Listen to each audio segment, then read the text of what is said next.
Oh, hey, there's Ashley. Here we go. Okay. What's up? You're back for another episode of Paper Route, and we back at the crib. I'm Corey, and I'm back in the cut, and I got your host here, Ashley Nicole Moss. I got Brandon Marshall.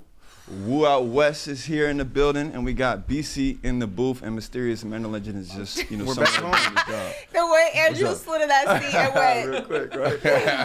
Real quick. Yo, but yeah, man, we back, and we got a dope episode for y'all today. Man, we saw a couple stars sign contracts yesterday, so we're going to talk about that, a couple big names. Finally. And should we be concerned for the 76ers? I mean, we saw what James Harden came out and said yesterday when he was over in China, right? And, actually a couple more stars are now involved. Joel Embiid's name came up, PJ Tucker. So we're going to talk about that a little bit later as well. But first, guys, this has been a big story really as of yesterday, right? If you guys have been keeping up really with the news, you'd know that Michael Oher, he's been like a trending story as of late. So kind of give you guys like some background, some context with this story. Michael Oher, he was the star of The Blind Side. That was it was a movie, came out, I believe in 2000, I wish I knew the year, but the Blind Side, like right? 08 maybe? Yeah, it might have been 2008. But now, close. 2009, yeah. All right, to give you some context about it. So it was 3 months after Michael Oher's 18th birthday that he was introduced to the Tuohys family, right? And the Tuohys family allegedly tricked him into signing a document that made them his conservators, right? So according to Teresa Walker of the AP, in a petition that Oher filed on Monday, he made it clear that he was under the impression that they were his adoptive parents. So for 2 decades, he's been under the impression that they're his adoptive parents. And in this file that in the Shelby court, in the Shelby County Probate Court, Oher is now asking obviously for this conservatorship to be terminated, but he is also asking for all of the money earned off of his name and his story. He also asked that he's paid due along with interest too, obviously for this being where it is now and so long removed from him signing that conservatorship. So it's the story's obviously still developing. To kind of also give you guys some context. Developing? Hold on, no. Let's just jump right into it. Yeah. The story's developing, Ashley, It's or still developing. Like, yeah. I mean, this was how many years ago? We're talking about over 15 years ago, and now you're just learning this. Yeah. So I don't know too much of it. You and Corey have more of the details, but this is concerning for me when I hear Michael Oher just now coming out. Well, The Blind Side made over $300 million at the box office when it was there. I think it also won Sandra Bullock an Oscar. So it was an Oscar-nominated film. It says here also it's over $200,000 for 2 of their children. I guess they received, or he's looking for $225,000 from each of their children. What is that? So each family member of the Tuohys family made $225,000 each, plus 2.5% in interest. As the movie, sold. So they received 2.5% interest of the net proceeds from the film. The film grossed over $300 million, and he didn't receive anything. Is what he's saying. Yeah. Yeah. I mean, this is highly. It's not even unfortunate. It's icky, like for lack of a better word. It's disheartening. The story was so just warm, and it was such an impactful story when it came out. Yeah. He did release a book a few years ago, and he said how much he did not like that movie because it depicted, the Tuohys family as like these white saviors who came in and changed his life. And he was playing high school football when they came into contact with him. So it's not like he was just like this like kid off the street with nothing going for him. I believe he was a 5-star recruit in high school. Andrew fact checked me on that. But so it's not like he was like a nobody and they picked him off the street like it shows in the film. Like he was just walking on the sidewalk and they said, "Oh, we're gonna change your life." Yes, he had issues that he was dealing with his family and things like that, but he also had a future. He also had skill. He also had talent as an athlete. They did not give that to him. They basically, the way that he tells it and the way that the movie portrays it is that like they came and they saved him and they changed his life. The way that he says it is that I was a 5-star recruit and basically you picked me out of all the 5-star recruits and sent me to Ole Miss, and then eventually I went to the NFL draft and the Ravens. Andrew, he was a 5-star recruit, correct? Yes, in 2005, and he was also number 38 overall in the nation. So like this is not somebody who like was like a nobody and you made him a somebody. He had things going for him. Yeah, but you also played a part in this, right? Like How? you sat down, and if you didn't read the entire script, because not all of us read. If you ain't read the entire script, Ashley, Woo, Corey, you at least had somebody take you through it. Hey, this is what the story's going to be about. Like, we're going to open like this. You know, they had him looking very fragile, slow. Yeah, and slow. Yeah, that was slow. Like that little kid teaching him how to play football, et cetera, et cetera. So you knew the storyline.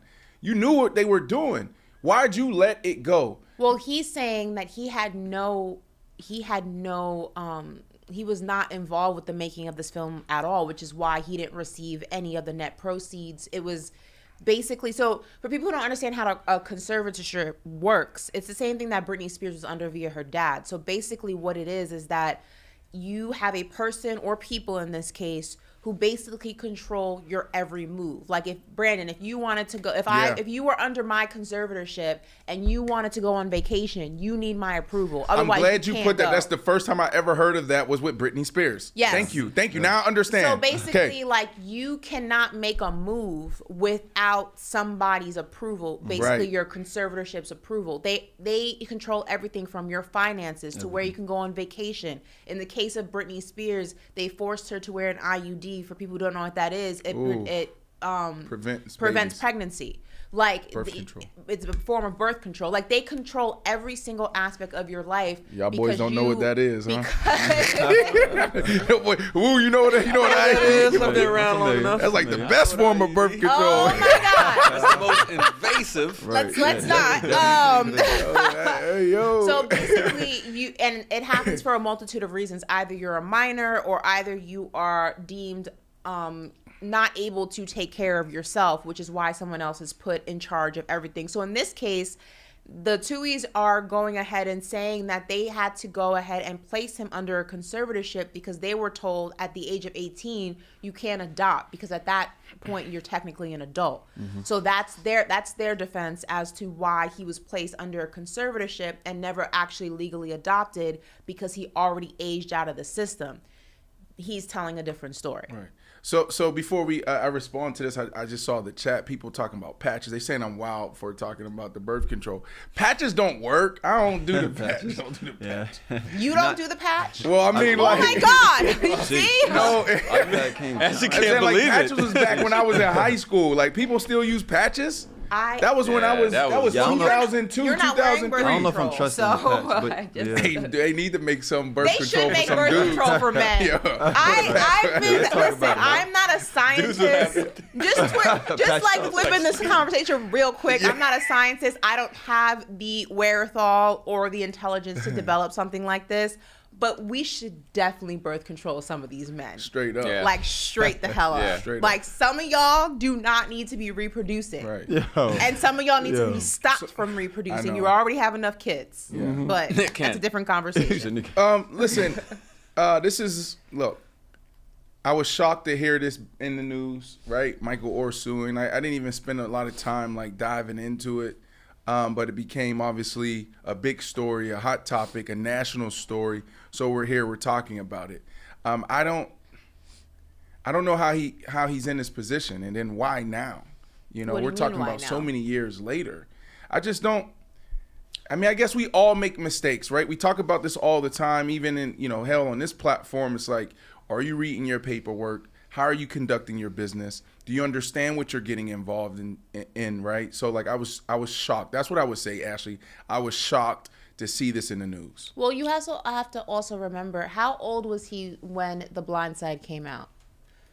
He's probably 25 maybe. He was what, young in the league, right? So he 25, was in 26. the league playing. He did not have any input on this film, is what he is saying. Right. So he has his own life, his own family, his own career. This film is being made about him. He may not have even known until it actually came out. But actually, he didn't he go on the media circuit too and saying like, yeah, this is my story. Like he signed off on it. He could have easily used his platform and said, I don't know what the hell this blind side is. This isn't me. Did he push back after a practice when you got 20 men and women on a beat covering you after a game?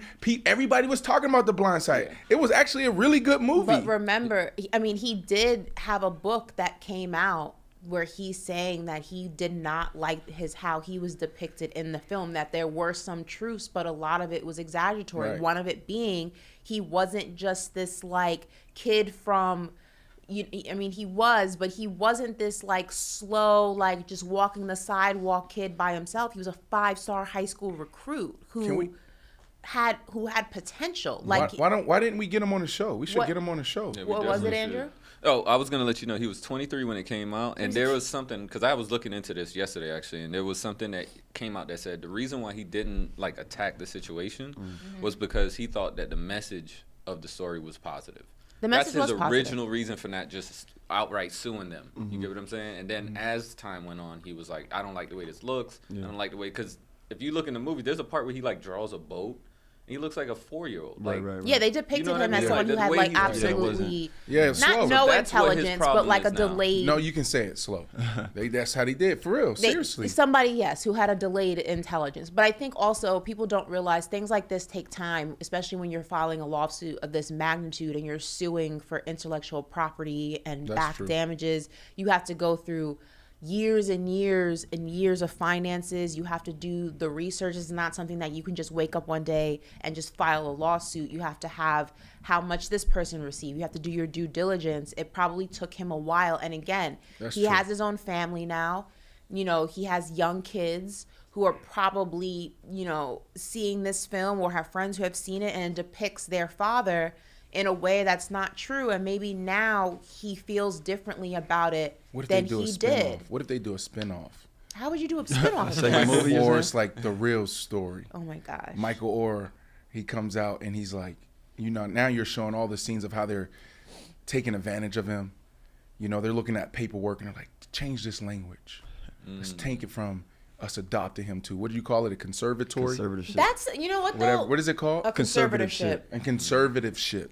I don't know about you guys, but I think that that's one of the things. I mean, people always take like creative liberties when they're making films. Like things are exaggerated, things are like for, you know, omitted from the film, like because it's not sexy enough. Right. But I think one of the things that's kind of rubbing me wrong about this is that they portrayed it as if they adopted him. Right. And welcomed him into his family, saved family, and saved him and all of this, knowing that wasn't the case. Knowing, one, you never adopted him. It was a conservatorship. And two, knowing that he was a 5-star recruit before he even came into contact with your family. I don't understand why that would not be in the film if you're telling the true story. It wouldn't have made it any less sentimental. You still, in some ways, gave him a home.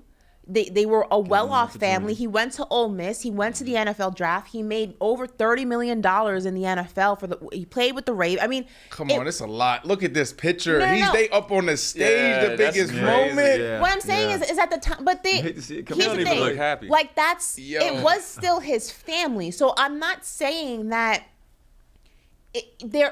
All I'm simply saying is that they would have told the true story, it wouldn't have made it any less of a positive story. Right. But it's because they purposely misled people about what they did, how they did it, and made it seem like they saved him when that's not the case. Right. That's kind of rubbing me the wrong way. Yeah. It's like a white savior complex thing. I don't honestly, like to your that. point, Brandon, I think there is an opportunity for like a documentary or something. How did it go left? I would like to see it in the form of a documentary, though, not a movie, but a documentary. Take me to Mississippi or Tennessee, rather, where he's from, where he grew up. Memphis. I want to see it. Like he's from Memphis. Did y'all hear about the Ole Miss booster theory though? Yes. That's another part That they of were the getting story paid that on could be the in that back documentary. end. They were boosters, basically. For That's Ole what I Miss. want to hear. Where did it go left? Right, that guy. So they got All him I to see. Ole Miss. Can you throw that? Can you throw that? That's a Can you good throw that documentary. photo back up? Can you throw that photo back up? This Yeah. is his biggest moment in his career, and he's sharing it with them. Correct. How do we go from that to this? Well, That's no, all I want to know. I think that they Netflix. they went to the Tuohys were Tennessee. They went to Tennessee. It was the tutor who was claimed to be a Ole Miss booster because his tutor was the one who went to Ole Miss and eventually convinced him to go to. Because remember, Ole Miss and Tennessee are rivals. Ashley, how many times did you watch this movie? No, this is not. no, this is not a movie. This is in the Oh, this is thing. old. Yeah. Okay. So I think it was the tutor who was accused of being an Ole Miss booster, Oh, and okay, she okay, portrayed okay. him. She swayed him to go to Ole Miss. Well, one quick question before we move on. How do y'all see this ending though? Because like, who, like, what side are you making sense of more? Do you It see doesn't matter. Do you see this? Like, do you see them settling soon? Do you see them maybe just being able to just end the conservatorship and then that's what they agree on? Well, I don't think he's under or does he get his conservatorship money anymore. back? No, he is. He's currently. In this motion. He's still asking under for the conservatorship conservatorship? to be terminated. Yes. Oh wow. Oh, Then- that's insane. Let's deal I with thought that first. I thought it had passed. Conservatory, conservativeship. Yeah. Yeah, I think that Let the him out. conservatorship will definitely be relinquished in terms of getting the money.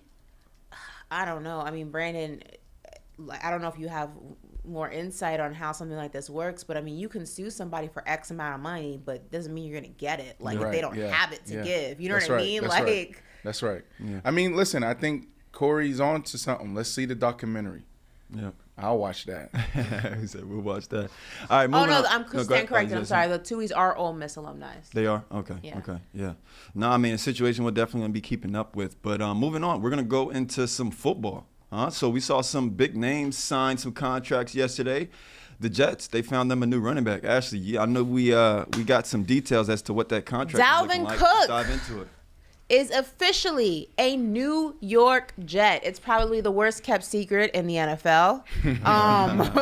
We were just waiting for this to happen, but he signed a 1-year deal up to $8.6 million with the New York Jets. I think everybody kind of anticipated this was going to happen when Aaron Rodgers restructured his deal to give the Jets a little bit more money to go ahead and play around with. Dalvin Cook did, I believe, appear at Dolphins training camp, but he got a standing ovation at Jets training camp. And again, this was a worst kept secret. I think people thought it was just a matter of time before he joined the New York Jets, the New Jersey Jets, whatever you want to call them. I think this is a good move. I think that, Aaron Rodgers, as Brandon likes to go ahead and say, one of the best throwers or the best thrower of the football we've ever seen. So it's going to be a lot of a passing game from the New York Jets. But I think that whenever you have somebody, a quarterback of Aaron Rodgers' age, you want to go ahead and try to relieve some pressure off of him if you can. And I think that's where the run game is going to come into play. Dalvin Cook is your guy. And also, Dalvin Cook is a type of running back that we're talking about with these new guys getting paid. He's a hybrid. Dalvin Cook can go ahead and catch a football with his hands. He has good hands. So they're definitely going to use him as a running back, wide receiver hybrid. Yeah. The Jets are looking like the Avengers at this point. Ashley, seeing how much money they gave him, were you shocked at this? Given the whole the discussion that we had all summer around the running back position. No, because again, Dalvin Cook is a hybrid. Yeah. I think that if this were, we're going to talk about Zeke and in the next conversation, but that would be a little bit more surprising. Right. Because Zeke is a traditional running back, but Dalvin Cook's not that guy. If you don't run him, you can go ahead and utilize him, for some routes, for some short passes, things like that. He will 9 times out of 10 catch that football. So it makes sense for the type of guy that you're getting in Dalvin Cook. Right. Absolutely. Yeah, so we're moving on to this next running back. I mean, because how much does this elevate the New York Jets, though? Like, are they? I mean, we already knew they were a contender, but where are they now with adding somebody like Dalvin Cook? Like I said, they're the Avengers. Yeah, no, I didn't know if B wanted to chime in on that too, because I mean, this is Jets team, but no, we can move on. Jets. Listen, y'all know how I feel. You know how I feel about the Jets. I think Ashley hit it on the head. I do think they're going to use him more in the run game, Ashley, obviously. when you talked about Aaron Rodgers throwing the ball, it's like the discussion that we had yesterday with Dak. Like, can Aaron Rodgers go out there and put up MVP numbers, go for almost 5,000 yards? Absolutely. Throw 40 touchdowns? Absolutely. We've seen him do that. He went back-to-back as MVP. But I don't think that's the formula. That's the recipe to win a Super Bowl. If it was, they would have won more Super Bowls in Green Bay. I think they've underperformed. They underutilized Aaron Rodgers in Green Bay. Like, how do you have, Ashley, yes, the best thrower of the football that we have ever seen, Patrick Mahomes is challenging that, and you win one Super Bowl? How? In a soft division. The Vikings, the Lions, the Bears. Oh, even when I was there, yeah, I'm saying, like, no disrespect. I was there. I loved it. But, like, they owned the division. Like, Tom Brady and Bill Belichick owned their division for 20 years. Sure. Yeah. So I think the recipe is, look, we got this phenomenal defense. That is the bloodline. Let's not get it twisted. Aaron Rodgers comes in. He's going to dink and dunk. He's going to manage the game. He'll make big plays. But it's going to be a more balanced approach. That's continuity football. So that's what I expect, Corey. Yeah. Well, let's see what you guys expect from this next running back, because Ezekiel Elliott has found a new home. The longtime Dallas Cowboys running back spent his first 7 seasons there, is now a Patriot, and he's back in his old number, too. That was a big thing with him. He wanted to get back into that 1-5. So he's sporting that new jersey, and he signed a 1-year deal with the Patriots worth up to $6 million. So we talked about that $8 million being a good number for Dalvin Cook. How do you feel that $6 million is for a guy like Zeke? Ashley, when I look at this, I think this is a perfect fit. The Patriots are just sitting there. It's like, what is happening with the Patriots? The Buffalo Bills, I don't think that they're going to take a step forward. If anything, they'll take a step back. But they're real contenders. This is a really good team. Some question marks around certain situations there. The Jets, phenomenal offseason. I mean, has anyone had a better last 4 or 5 months or 3 to 4 months than the Jets? I don't think so. And then you have the Miami Dolphins. The Miami Dolphins, for real, if Tua stays healthy, and we all keep saying that, they're real contenders. And the biggest acquisition this entire offseason was Vic Fangio. Like, Vic Fangio being that defensive coordinator, unbelievable. Like, I played against this guy in so many different teams and so many different situations. He's one of the best to ever do it. So I think that, this whole division is scary. Now you add Ezekiel Elliott, right?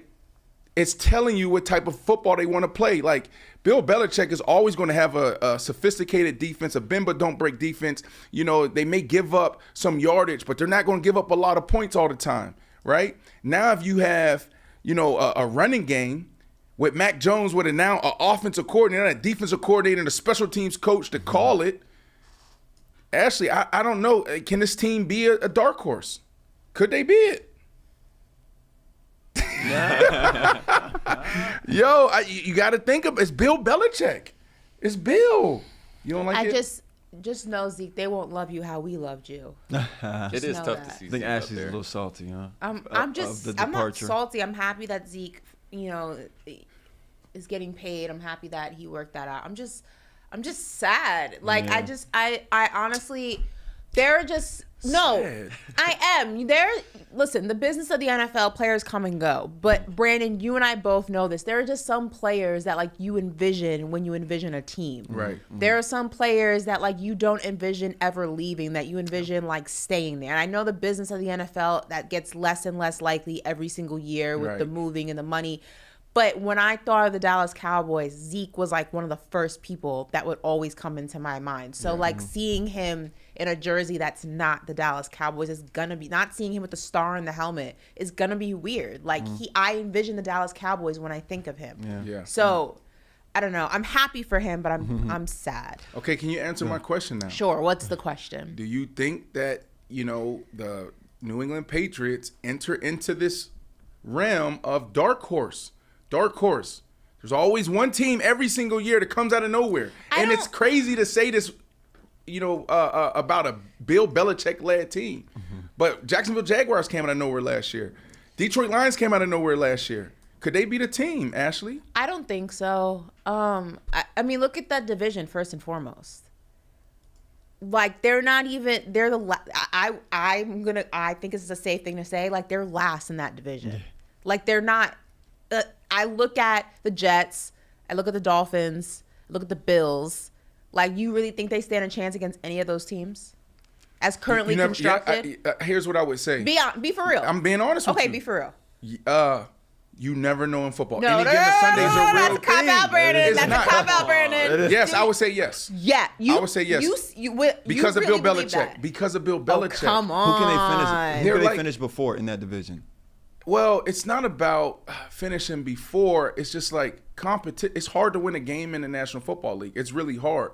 And a lot of it comes down to coaching. That's why Bill Belichick, he always says this, right? Like, if you talk to like Julian Edelman, Tom Brady, it's like, yo, tell me a little bit about Bill Belichick and why you guys are so good. This thing will come up all the time. And it doesn't matter who you sit down with. Yo, he's always going to say, they'll fuck it up. What does that mean? Do your job and they will F it up, right? Just do your job. He's always putting you in position. When you talk about situational football, he's the one that coined that. He's the one that actually created that. Coaches wasn't going out there looking at, let's score or not score right before the half because now we're going to get the ball coming. Like, he's the one that did that. 4-minute offense.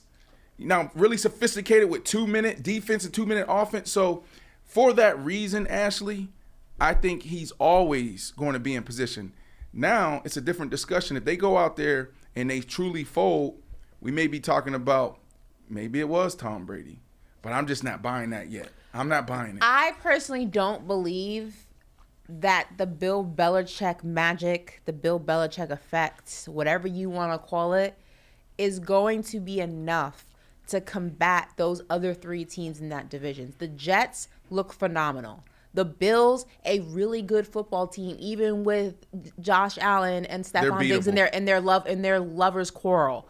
The Miami Dolphins, yes, Jalen Ramsey is down. Yes, Tua is a question mark, but that's a really good football team. Watch this. Now watch this. What are how did the Patriots even compete with any of the things that I just mentioned? I love that. Woo, really quickly before I respond to Ashley, can you look up Josh Allen's record against the Patriots?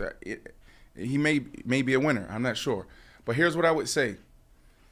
Could the spotlight be too big for my Jets?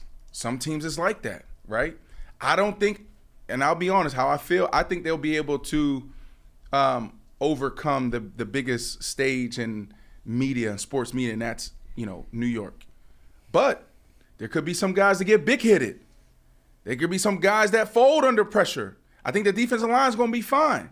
So the Jets is, can you handle the pressure?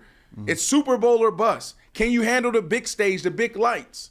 Everybody's going to be there every single day after practice. The Buffalo Bills. Do you have it? Yes. What is it? It's actually 5-4. He's 5-4. Okay, so the Buffalo Bills, great. Josh Allen has a winning record against Bill Belichick, but the Buffalo Bills, Ashley, you know what I'm gonna say? They lose Leslie Frazier, their defensive coordinator. Okay, have a similar defense, bend but don't break type defense. Really good. They got the pass rush going last year. They added Von Miller. Von Miller's gonna be back, but Leslie Frazier isn't. And then on the offensive side, it seems like the marriage is back on track between Josh Allen and Diggs.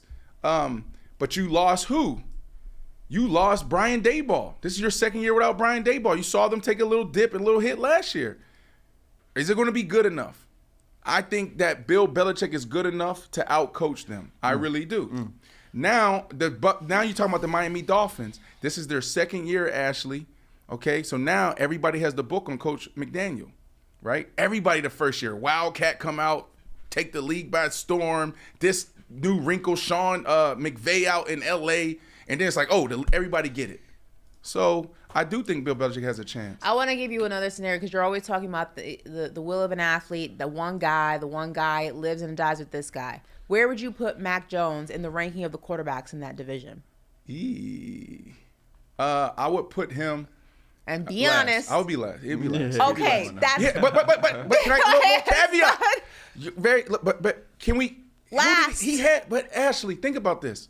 He had a defensive coordinator in Matt Patricia, and the guy whoever was coaching the Giants a year and a half ago, special team coach that should have never been a head coach, as his offensive coordinators. Can you at least give the guy grace? I will give him that, but when we're looking at just strictly talent, we're looking Right. at strictly football IQ, field awareness. He is last. Oh, no, I won't do that. I'm just saying as far as production and the start to their who career. Who would you put him I ahead mean, of? I wouldn't say that his awareness, his accuracy So, is rank him. is so far behind the Tua. Rank him. Okay, I'm going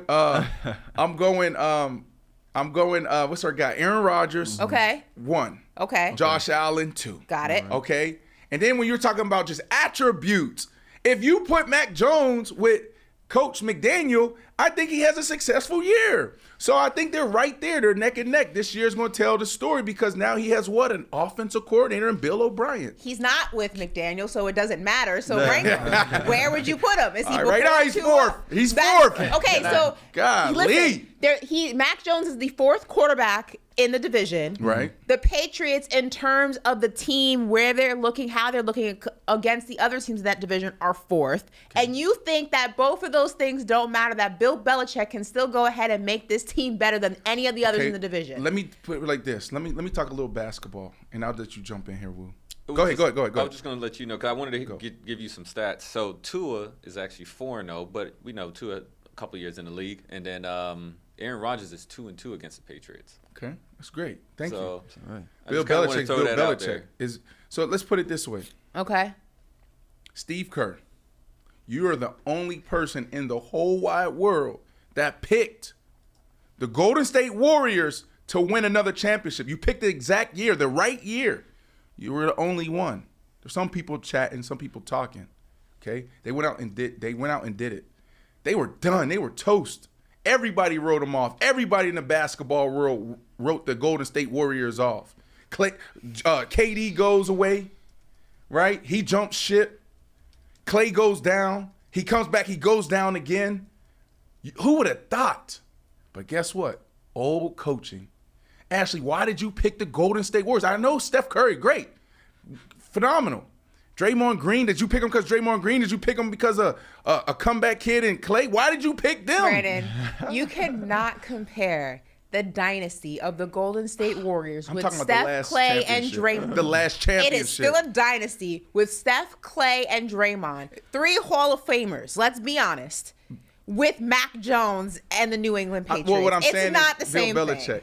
Bill Belichick, and so if that was Bill a dynasty, what would you call it? I don't believe in this whole narrative that it's Tom Brady who made Bill Belichick. I think Bill Belichick is a genius. I would never take that away from him. But you also have to look at the landscape of the division that he is in. The team may not be atrocious. I will give you that. I don't think they're going to be a bottom of the barrel team. But when you say they're a contender, I didn't say a contender. Yes, you did. Did I say contender? I don't know if those No, were the I exact didn't say words you contender. I said used. black dark dark horse. Okay. Yeah. Dark A horse dark meaning like- horse for what? Dark horse meaning like the Detroit Lions. Yeah. Can they be a problem? Like, You know, can they be somebody who Can gives they- people problems yeah, and yeah. is I mean, unexpected? can they upset a team in the regular season? Upset? Sure. No. Dark horse is Detroit Lion year they had. You know, the Last year, the Jacksonville Seahawks. Jaguars. Seahawks Well, last year. yep, You don't think so? Yeah. Kinda. But there were some better dark horses. So that's that. So We can look, agree or disagree. yeah, we can do that. Yeah. Guys, so Ashley, you took us through the done deal of Dalvin Cook. Then we jumped to another running back, right? We were waiting. Ezekiel Elliott also came off the board yesterday. A few big transactions yesterday. So he's there. And then you had another one. We have another done deal. You guys know who it is. Did you guys get on Twitter? Did you guys read the headlines? I did. It's Zach Martin. Done deal. Ashley's happy about that. So before I jump into the backstory or what type of deal he got, the extension that he got, this is the power, okay, that and the leverage that we have as athletes. I say we. I know I'm retired. Maybe I'm reminiscing a little bit, but every time I get an opportunity on this platform to talk about it, I'm going to talk about it. He was fined $40,000 a day. That's a whole lot of cash. That's probably $600,000, $700,000. That he can't get back, right? He can't get that back. Well, the team can't get it back. So I don't know if there's any other loophole. So no, the team cannot. They cannot give that money back. Go ahead. Okay. So he lost that. Yeah. So this shows us if you're willing to get uncomfortable, hold out, hold in, you could potentially get what you want. So you look at Saquon Barkley. He panics. Says, you know what? I'm going back right now. I got to get there before camp. Could he have potentially lost out on a better deal? I think so. Because here's the deal. Like, there's a crazy pipeline. And this is why the NFL owners, they operate the way they operate, because they're like, you know what? There's going to be another one. There's going to be another one. But when you're a superstar, when you're a Zach Martin, and you've played 9 years in the NFL, and 6 of them you've been named All-Pro, and everybody that's done that for the Dallas Cowboys have made it to the Hall of Fame, you have all the leverage in the world. Because guess what? If they don't pay you, somebody else will. And so what did he do? Because he had no leverage. 2 years left on his deal, Woo. What did he do? He said, you know what? My services aren't available. You don't think Jerry Jones, who's pushing 105, wants to win a Super Bowl before it's all said and done? He wants to. But Jerry Jones comes out there, what? He has the face on. Look at how they operate.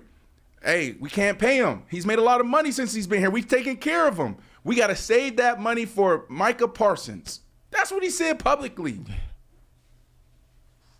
That was strong. Actually, was it not? I was like, damn, Jerry Jones dug in. Zach Martin ain't getting this deal. I even came out a week or two ago and said, he's so dug in, I think like he won't get his deal. He might just retire and just sit the year out. I do remember you saying that. I said that. Yeah. Because Jerry Jones was so strong. But Zach just said he held strong. And guess what happened? Do you think Dak had anything to do with this? I was gonna say the same thing. He could have. Dak was celebrating on his Instagram story. He could have. But he held out. I'm speaking to the athletes right now. I'm speaking to the parents who have athletes, right now and may have a future, and it's a small percent. Don't bank on it. But this is what you got to do. You are a walking commodity. You are a walking corporation. And when you're a superstar and you don't give them your services, they'll end up panicking. Because what they did is they changed the rules and said, you know what? We're going to fine you. And the teams can't give it back, because back in a couple years ago, that's what they were doing. A couple years ago, they were saying, you know what? I'm a holdout. And then the teams, once they get a deal done, or once you come back and you don't get a deal done, they say, you know what? We'll forgive you. We're not going to take that $1 million that accumulated in fines. We're not going to do that. The league stepped in. Okay? So I just wanted to share that message. And now I'll say this. He gets his extension. He goes from being 8th as like one of the, 8th highest paid guards to now he's right at 3 behind 2 guards. One's making 20.5, the other's making 20. He's right there making 18. So what they did is they gave him $9 million in new money. He was scheduled to make like 13, 14. Now he's making, 18 this year. So this is a really good deal for the Dallas Cowboys, a really good deal for Zach Martin. And shout out to him for standing his ground and holding out and getting what he wanted.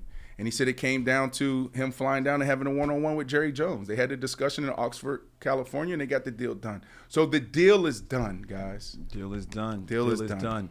Good job, I'll tell you, Ashley. there's a deal out there that still isn't done, right? And God. that is Nicky Bosa. So Nicky Bosa, I say Nicky because, we go way back. St. Thomas. Did y'all play together? Yeah. We did. Yeah. Tell the people. 3 years. Hold on, time out. That's what we want to know. I know. That sounded really Nicky? personal, right? That sounded too No, that's personal. what we want to hear. But yeah, no, Nicky Bosa. I went to St. Thomas Aquinas with Nicky, played with him for 3 years. The boy's been a man-child his whole life. I can Not tell a you that. man-child. Give us a story. Give us a story. When did you know he was a man-child? It was really in his true freshman year. He was one of few. That's not a compliment, by the way, being a What's that? man-child.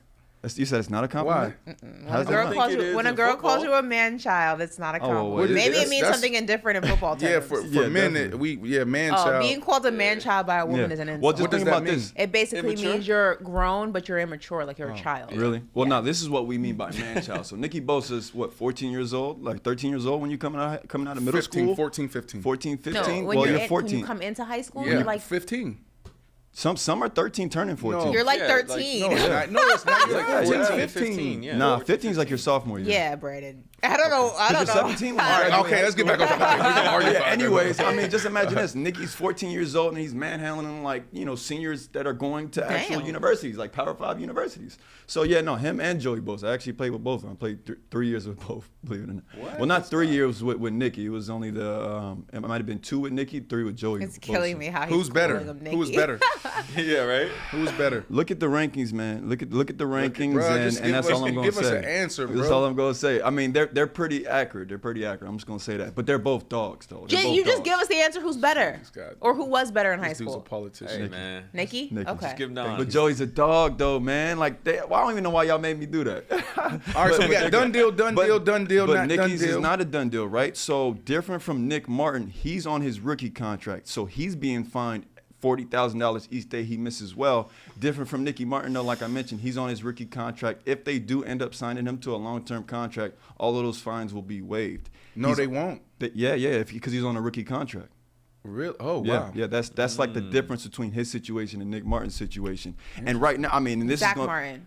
You said what? Zach Martin. Did I say Nick?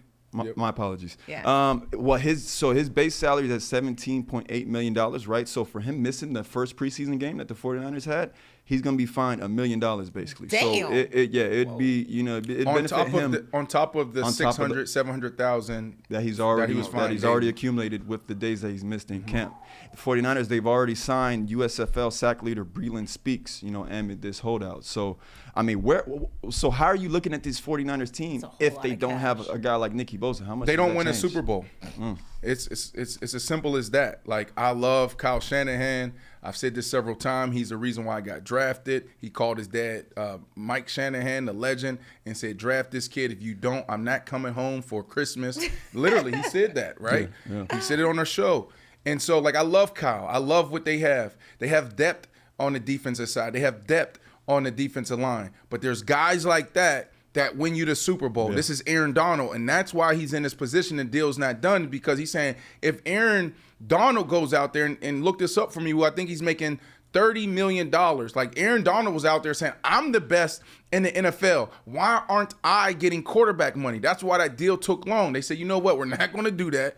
Don't even try it. But we will make you the highest paid behind the quarterbacks, right? $30 million. So what do you think Nick wants? Or Nika, what do you call him? Nicky. Nicky. What do you think he wants, right? Yeah. Dog, like, if you go back to that Super Bowl run, Ashley, Aaron Donald, if he's not on that field, if he's not on that team, they may be a little bit above 500. And just so you know, I got Aaron Donald at a little over $31.5 million per year, so almost $32 million a year. Jeez. Oof. Oof. So that listen, they'll get this done. Yeah, for sure. They'll get it done. Yep. Yeah.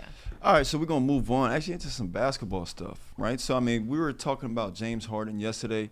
He had came out and said what he said about Daryl Morey. Well, the latest is that P.J. Tucker and Joel Embiid have kind of, made how they feel about the situation known. P.J. Tucker, I'll start with him. He's standing by James Harden. Yesterday on Instagram, he took to his page and said, hey, I'm not an acrobat. I'm not flipping on my bros, a.k.a. I'm standing by James Harden throughout this whole situation. So right here on the left, it kind of gives you a rundown basically of the last 24 hours. But the latest in this situation, I would say I wouldn't, relate it completely to the James Harden situation. But Joel Embiid removed Philadelphia, Pennsylvania from his social media bio. And we know he's also a guy who's been vouching to trust the process, and processing has been in his social media bio. Well, he removed that too. So he's not processing anymore. Well, It's it's still not in process- his He's banner downloaded. though. In his banner. Yeah, it's But it still was in out of his bio. I mean, yeah, but it says process in giant letters in his banner on social media. So, yeah. I mean, what do you But it's make- interesting what do to you go make of from this? the process to processing. Let me sit back and watch what they're doing, how this messy situation is going to roll out. Ashley, you keep bringing up Michael Rubin's party. They're all there having a great time. You think everything's going to be fine, and then now he moves that down. That's a big deal, Ashley. Well, the support of Joel Embiid and PJ Tucker makes me, I know yesterday I said it was one or two things. It was a trade situation or it was a money situation. The support of PJ Tucker and Joel Embiid makes me believe it's a money situation. You said that yesterday. Most of the time, players will stay out of trade talks with other players, especially if they're remaining in the city that the player wants to be traded from. This situation makes me think that it was a money dispute. I would be willing to guess that James Harden takes less money under the promise that he will get compensated the following season. He had Morey's word that he would do that for him, and those negotiations, for whatever reason, have fallen through. He's not owning his end of the bargain, their verbal bargain, whatever the case may be. And James Harden is rubbed the wrong way by it. Also, I mean, you look at what Kyrie said to Woj when Woj said that James Harden was disgruntled, and he basically said, is he disgruntled or is he unhappy about being misled through contract negotiations? So that seems what the more feasible situation is at this point. And if that is the case, and that's what this does come down to, Daryl Morey is shady, because you promise somebody something that if they go ahead and help the team, that you'll help them on the back end, and then you don't. I mean, this is not the first time that we've heard a story about this, about Daryl Morey. We've heard about this when, I believe it was Chris Paul, when he was dealing with him and when it was in Houston. We've heard about this situation during the Ben Simmons saga. I mean, there's multiple players who have had issues with Daryl Morey at some point in time, and now this is another one. Didn't Chris Paul come out, Ashley, and it was, Daryl Morey sat down with him and said, we're not going to trade you, and like 3 days later he traded him? Wasn't that the situation? Yeah, Daryl Morey told Chris Paul. Chris Paul tells the story that Daryl Morey told him that he wasn't going to be traded, and then within that week he was traded. That's crazy. So, Ashley, this is how I look at it, right? I put James Harden on my messy list. I don't know why you put me on my own messy list. I don't think I'm up there with the likes of The Game and 50 Cent and Donald Trump. Okay, well, I didn't put you up there with Trump. Well, I mean, he's top 5 for sure. He's probably 1. Yeah. But look, I have James up there, okay? And so the how I see this playing out, Daryl Morey gets fired. They have to let him go. Like, what do we have you for? So what do we have you for, right? So not only did you run out your best friend in James Harden, Joel Embiid, the process was processing. He processed. He downloaded. Now he's going to probably ask to be moving. Like, it's time to go, right? Come trade deadline. I don't know what they'll do, but maybe he's on the move. And now you have P.J. Tucker, Kyrie Irving, James Harden, CP3, and probably others speaking up, whether publicly or privately, saying, nah, we not playing for him.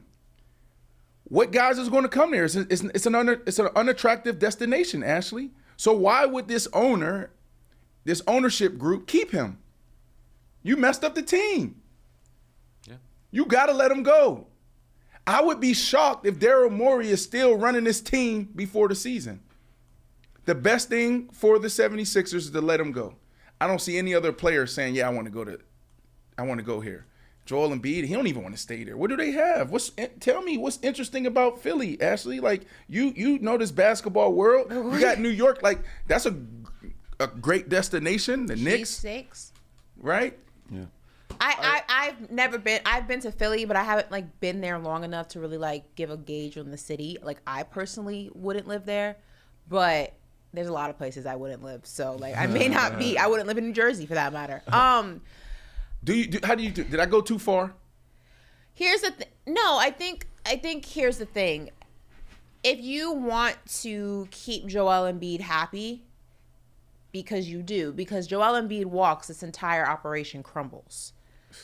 If you want to keep Joel Embiid happy, you have to go ahead and fix the situation with James Harden.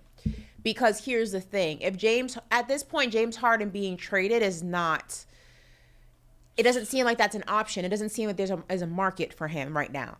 So the only thing that you can do is go ahead and try to mend this relationship. To mend this relationship, you have to go ahead and maintain your word. By maintaining your word and mending this relationship, you are also keeping and salvaging your relationship with Joel Embiid. No, Ashley, that's not happening. Okay, those are the only options. No, where are you? Otherwise, I thought you were going with it was to fix it. You keep James Harden and you let go of Daryl Morey. Like, I don't see. I mean, I wasn't even addressing that. I mean, that's a possibility for sure. But you still have to give James Harden what he wants, which is what he's owed, his money. Well, I want to ask you guys this. Have y'all considered this? And a friend of mine made this point. Could this be that James Harden, he's not really looking for money, right? It's not that he doesn't really like the people in Philly or Daryl Morey, for that matter. Could it be that it's a play style issue? Could it be that he just wants to go somewhere? Because really in that Philadelphia offense, Joel Embiid is the primary scorer. He's the guy, right? James Harden has taken on that facilitator role, that playmaking facilitator role. And what do we know James Harden as? I mean, we talked about it on the show yesterday. He's one of the top scorers of all time. Could it be that he wants to go back and be that guy again? He can be that guy in Philly. I think it takes that. It takes that in the NBA. And correct me if I'm wrong here, but I think most teams that are really good and contenders, they have two guys that can go. So it's just about when do you go? I think that's what they absolutely need, and they didn't get it, right? And that's probably why, because I heard some people talking yesterday, like Daryl Morey, I can kind of see his side, right? Because, okay, we made this handshake deal, and we said after this year we're going to do this, but you didn't really hold up your end of the bargain, right? Like, if James Harden went out there in the postseason and did his thing, he probably would have got the max. Right? But he didn't go out there. He wanted to be the facilitator. No, bro, we need 35. Now, there was, 1 or 2 games where he dropped 40. Yeah. But in game, 6 or 7, he had 8 points. Right. Here's Can't the thing. happen. I agree. Here, it's a weird situation. Again, I don't think it's a phase-out thing because, again, if it were just James Harden wants to be traded and the 76ers aren't trading him, I don't think he has the support of Joel Embiid and PJ Tucker the way that he does. Him having the support makes me think it's because he wants to remain in Philly, but he wants to remain in Philly and get paid what he said, what he thought that he was going to get paid or what he was promised he would get paid after taking that initial doing that initial restructuring of his deal. But on the other end of that conversation probably happened, at least the initial conversation probably happened before he disappeared in the playoffs. Right. Now, you saw, Morey and James Harden on the balcony. Maybe they were rehashing that conversation, and Morey once again still promised him was they X, Y, and Z. It didn't seem contentious. It seemed like they were fine. Do we have that photo? So, find it.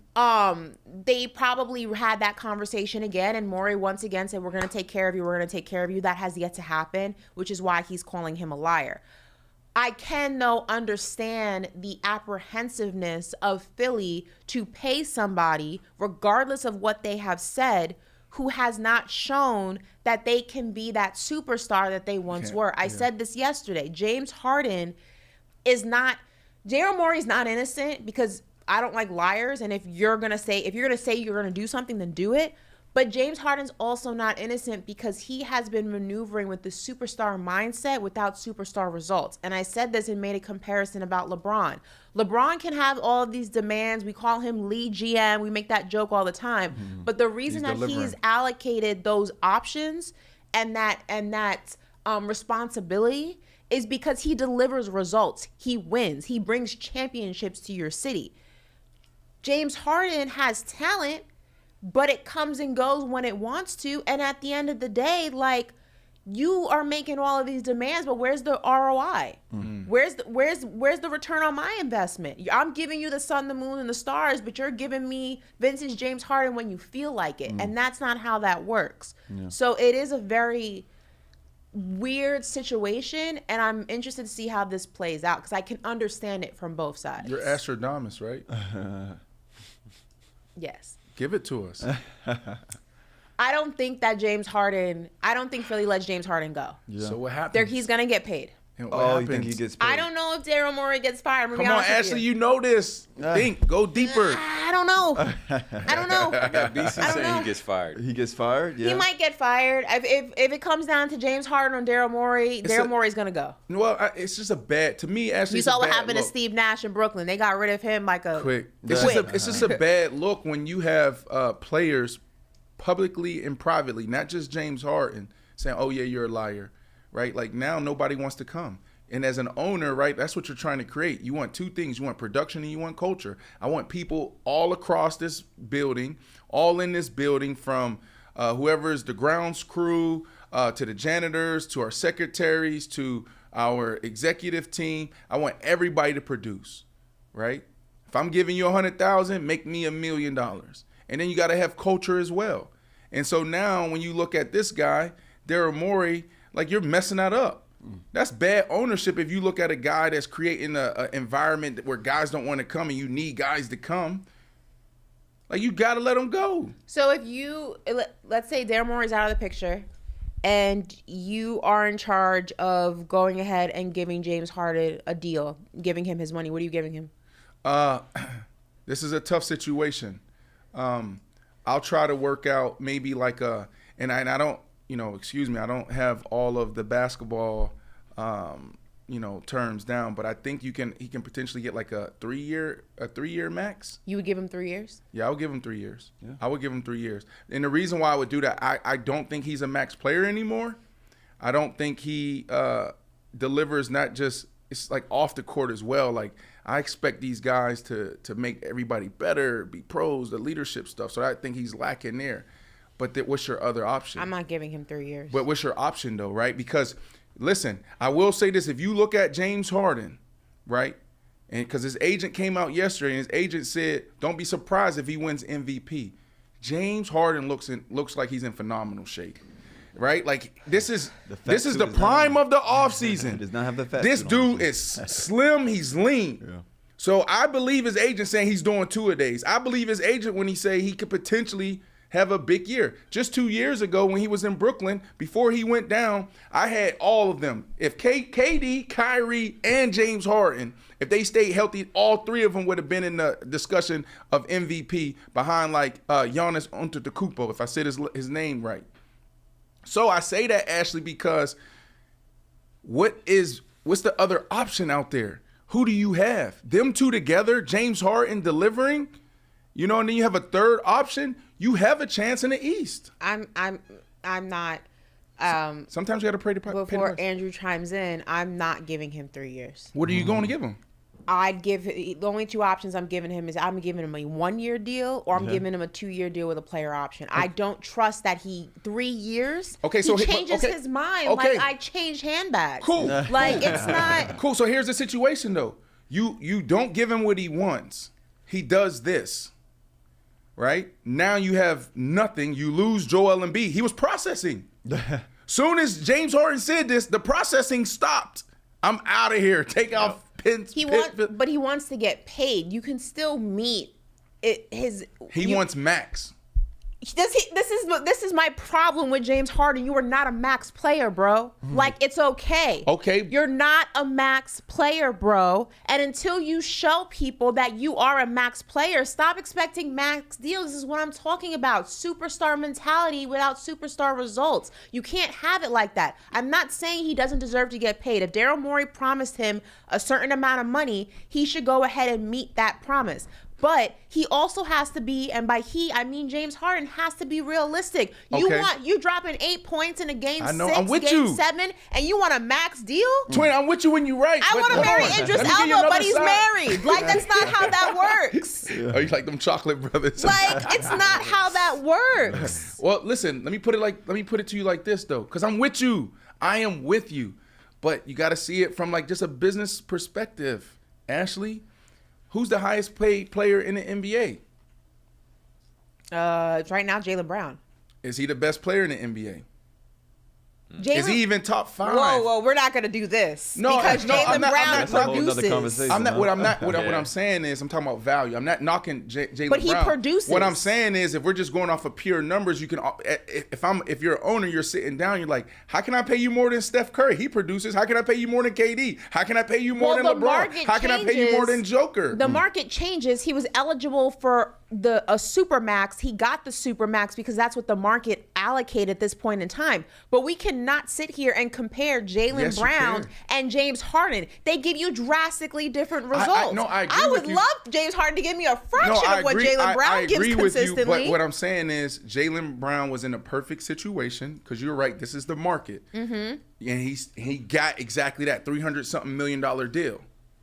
But he's not worth more than KD, LeBron, Joker, and there's a few others, right? But he got exactly what he should have gotten because of the market. And so what I'm saying with James Harden, his market, he has the leverage in Philly because there's no alternative. What's your alternative? So if I'm an owner, I'm like, damn, shit, I feel just the way you feel, Ashley. But I'm looking at this like he got me. So I gotta suck it up for the next 3 years. I really do, and just pray that he comes in shape like he looks now in China. What was it that you had, Andrew? This was a little earlier in the conversation, but I wanted to ask you guys how you felt about this. So I looked into Daryl Morey's salary. He makes $10 million annually. So I looked into the GM salary for like every GM. Your guy Bob Myers made $8 million. Pat Riley makes 11. So what is this value that he's top 5 paid? He's known. Daryl Morey is known to be a wheeler dealer. Wheeler and dealer. He's known to do that, right? Okay. So like he's very creative. He's forward thinking. He had a lot of respect in the NBA, right? I know he had the challenges. Was it the China thing With Hong Kong, which makes it even funnier that James Harden Harden knew his audience. Right. That I will give the man credit. He knew his Break it audience. down for him, Ashley. Okay, so it was. Let me go ahead and get it was 2019 when Morey had tweeted in support of the Hong Kong protests, drawing criticisms from the Rockets owner at the time, who said that Morey was the best general manager in the NBA, and the Rockets were not a political organization. So they basically, his tweet resulted in the Chinese Basketball Association suspending its relationship with the Rockets and also not allowing any Rockets games to be televised, things like that. And also at the time of the tweet, Morey and the Rockets were in Tokyo for the NBA's Japan games, and he remained isolated. They threatened the NBA as well. They threatened the NBA. It was this whole thing. So that's why James Harden making the statement in China was just like prime trolling and knowing your audience, because they hate him over there. So it's like you think he thought about that? Absolutely. If you are petty, you plan all things messy, out. I told you. If you're messy, petty, you plan every step out. So he basically Very intentional there. basically went in there to a room. Imagine going into a room full of people that hate the same person that you currently have beef with, and just like roasting him. That's exactly what he knew. I'm surprised the audience didn't start clapping and cheering. No, a couple did. No, a standing ovation. He's that hated over there. So he knew his audience. I give him credit for that. Poor Nick Nurse, huh? First year head coach for the 76ers this year. Yeah, we'll see how he's able to navigate that drama. But you're listening to Paper Route on Sirius XM, Faction Talk Channel 103. What we're going to do is take a break real quick. When we come back, we're going to talk about Stephen A. Smith. He was a guest on the podcast P, and he had an interesting take on the relationship between athletes and reporters. So we'll hit that when we come back. But I also played for Pete, so I know. So you feel, I mean, you know what, at the end of the day, bruh, No, but a nigga, we is. First Hold and on, goal. hold on, that's- hold on. so that's- Don't paint the picture for No, me. no, no. So that's First and goal with Bruh. beast mode in the Super Bowl, Hold on, he didn't get the ball. and we throw a slant. I like the call though. I hate that. See, bet you only do. a receiver. But do. guess what? A receiver that. Guess what? Malcolm Beasley said, "Thank you, coach." That No, dumbass. Butler. Malcolm Beasley. We call Malcolm Beasley. That's my dog, Malcolm Beasley. That's really my dog. Yeah, he made one big no. play. Yeah. We ain't gonna do that. But go ahead. So what? You never answered the question. I know why bro on. But You you know what, know, I'm on that like you demon said though, time. at the end of the day, it's a football play. You feel what I'm talking about? No, money. Don't give me that. But the thing is, you feel me, like I told you before, I'm humble, so a lot of people, when they hear that, they won't think that. When it comes to the play call, and that was this type of situation, I'm boiling. And the only thing I could do was think that I need to get in his face. Because, Pete? yeah, Pete. So then what happened is, you in that mindset of like, should've gave me the ball, this, that, and the third. But then what it let me do was, it really got me the opportunity to see how people really felt about him. So when I walk in that building, you feel me though, that was a level of respect for me. That was like the highest level of respect to the point where we at the peak of our careers, you feel me though, with the opportunity to go ahead and start a dynasty, and then we fumbled the bag on the 2-yard line. And now it's really helping, you feel me, with that business. Now them deals coming in, and now people, oh yeah, Man, they should have gave you that ball. Conversation started. Oh, okay, well, what kind of business you got? Oh, I got this. Ooh, oh, okay, well, yeah, you know what I mean? How I wiggle myself up in this little thing right here, player. But now it's just you feel me, the capitalizing. So as I said before the break, Stephen A. Smith, he was on Paul George's Podcast P, and they were kind of just having a conversation about, the relationship between reporters and athletes. Paul George even gave his own account, but Stephen A. Smith, shared his thoughts really on that relationship. Let's take a listen. Did you know that if a reporter walks up, let's say for example, Paul George is, yo man, I think I'm worth $50 million. I want this contract. And then you struggling. Do you know that if that reporter goes up to you and doesn't ask you about that, the editor's like, come here. Why do I have you on the beat? You going home. You got to understand that everybody has a job to do. A lot of times, particularly if it's a beat writer and it's somebody that's in that locker room after every game and is talking, is cultivating a relationship with you, they know you, so the last thing they want to do is come up to you and ask you that question. They have no choice because their job is on the line. And no matter how bad your game was that day, your contract guaranteed. And it's for a gazillion times more than that journalist made. You got cats that, and they're going to remain nameless as players because I'm not going to do that to them. But when I went hard on a couple of superstar players, I happen to know for a fact they tried to get a couple of journalists fired. And it's because the journalists asked them about something that they were hearing. And they brought up the brother. But when Woj reported it, or Shams reported it, you ain't say shit. Now, see, that's when Stephen A., now that Bronx, that Queens dude comes out. Oh, so we gonna call a brother out making 75, 85, maybe 100,000 that they can wipe off the map in a heartbeat, and you fucking know it. And you would do that to him. But the white dude, Woj, Shams, whatever, and I work, Woj and I have a good relationship, respect the hell out of him. He's the ultimate insider, stuff like that. Shams does a great job as well. I'm not throwing no shade on them. Right. I'm saying, I'm watching the athlete. You said nothing. You said nothing. Stephen A. has something to say, didn't he, Ashley? What are your thoughts on this? Okay, we'll go to me first. I was gonna pass the rock to Brandon first, but that's okay. Pass it to him here. Okay, Yeah. Go ahead. Go ahead. No, don't bat it back. Here, catch it. Go. Pass it back. Passing it back. Hey. I'll say this. Stephen A. Smith is evolving. Okay. I like Stephen A. Smith. Never forget being on, and here's my disclaimers for what I'm about to say. They ain't gonna be harsh or nothing like that.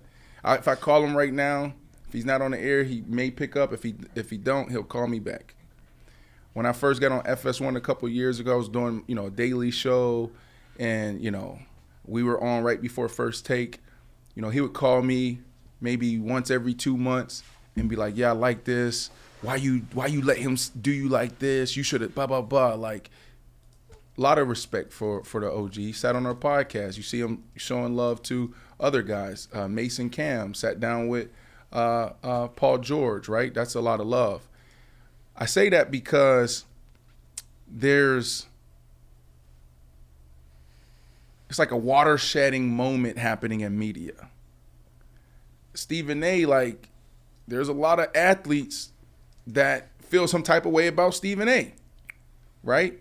You got to have thick skin listening to Stephen A. if you're an athlete and you're not balling or you get in trouble, et cetera, et cetera. So I'm saying that because I see Stephen A. evolving, trying to get with the times. I'll say ESPN is dying. They'll always win from a live game standpoint, right? You got to have big pockets. That's a different game. But athletes rather go to people rather sit down with Paul George than go to ESPN and talk about the same thing, or all the smoke, et cetera, et cetera. So you see Stephen A. He wearing chains. Stephen A. is 55 years old. What are you wearing diamond chains and shades and You know, the way he's talking, like when have we ever heard him curse? He can't curse, you know, at ESPN.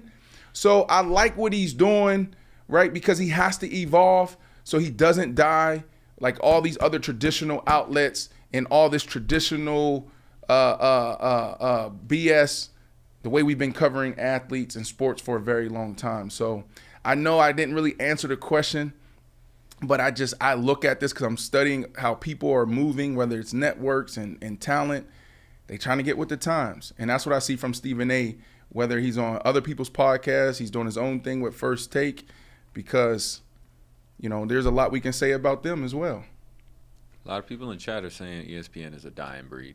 Yeah, It is. A lot of people. It's the fact of the matter. It is. It is. A lot of respect for them. They still do a phenomenal job. I think a lot of us, even myself, still watch, you know, parts of it. You know, but there's other people doing some cool things. We have YouTube now. You got YouTube. Hell, you can start your own sports show, right? And build Today. your own audience. That's beautiful. I could do it today. Yeah. Right. He's on to you. Yeah, I think Stephen A. does have a good point. I think that I've always been somebody who, like I say on this show all the time, I think within the realms of the game, anything goes. I think when talking to athletes, talking about athletes, if you stay within the realms of the game and you don't venture outside of that, it's free game. And, you know, it's part of the job.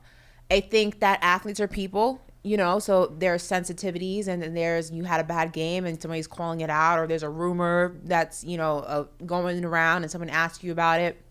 I can understand the frustration and I can understand the unwillingness to want to talk about certain things in certain moments, but I've never been someone who likes when athletes take it personally when it's really just within the realms of the game. I'm somebody who is an advocate for don't call people out of their names, don't talk about their families, don't talk about things that have nothing to do with what they produce on the court, what happens in the locker room, what happens in the arena. It's none of your business, mind your business. But when we're talking about things that pertain to the sport that you play in multiple aspects, whether you like it or you don't like it, you have to talk about it. Mm-hmm. And it's always been a little, like, come on now, like, I get it, but you, like, I get not wanting to talk about it, but like Stephen A. said, some of these guys are not, a lot of these reporters in these press conferences in the locker room are not on massive salaries. They don't have contracts. Stephen A. has a contract. So if ESPN wants to fire him, they got to buy him out. Mm-hmm. There's beat writers aren't making $8 million a year. Beat writers are making $50K and up, maybe, if they're lucky. Mm-hmm. So that's their job. That job requires a soundbite. If they don't get that soundbite, if they don't get you talking about the rumor of your quarterback wanting a trade or the rumor of this player and this player beefing in the locker room and not talking to each other, they got to hear from their editor, their boss, and their job may be on the line. So while I get for you, it's frustrating and it's annoying to talk about it. It is what the relationship between media and sports is. Right. And I feel like as long as somebody is not crossing a line, mm-hmm. if it is within the realms of the game, that athletes, is crossing a line, though. An athlete, how is asking you about a trade? So like this. Crossing the line. I'm not calling you out of your name. I'm not talking to you crazy. I got it, right? So I think we can all agree on this, right? Handle your business privately. Zach Martin just did his deal. Zach Martin said that Jerry Jones appreciated that he didn't make it a public thing, not even responding to Jerry Jones when Jerry Jones said, I got to save this money for Micah Parsons. So can we all agree that in these contract negotiations, asking for trades, it's probably best to do it privately? Sure. Okay, I think we all know that. I think journalists know that. But to your point, they have to get this soundbite. So now I come up and it's like, hey guys, look, I want to talk ball. Really can't discuss that right now. Got to leave that to the side. But then they ask 5-6 more times. You see it all the time. It's like, hey, I just answered the question, mm-hmm. right? So this is why I say that these traditional linear networks are dying. Is because the relationship with the athlete. If you read ESPN's mission statement, it says to serve the fan. They don't care about the athlete. So now you don't see KD, you don't see Kyrie going there. KD will sit down with all the smoke. Kyrie will sit down on KD's podcast boardroom, right? And so I hear you, Ashley, but that is the problem, is that all they care about is the fan. No, I think when we talk about the athlete, I feel like where the issue comes in is not, it's annoying to be asked the same question 5 different ways by 5 different reporters. I get it. But I think where... Or the same reporter. Or the same reporter, yes. I mean, that's kind of insane. But yeah, that does happen. But I think the disconnect between athletes and the media comes from other things. Meaning, instead of Westbrook, you're calling him Westbrook. You're calling him this one a bum. This one's a clown. You're saying... You know, remember the Jay Williams situation where he said that he had a private conversation with Katie at some Christmas party and then went on air and talking about it. Or when Stephen A, you know, goes on his tangents and he's coming for Kyrie and it's personal. That's where the disconnect between the media and the athlete, because now you're not talking about me within the realms of the game. Now you're making a personal attack on me, so I don't want to deal with you.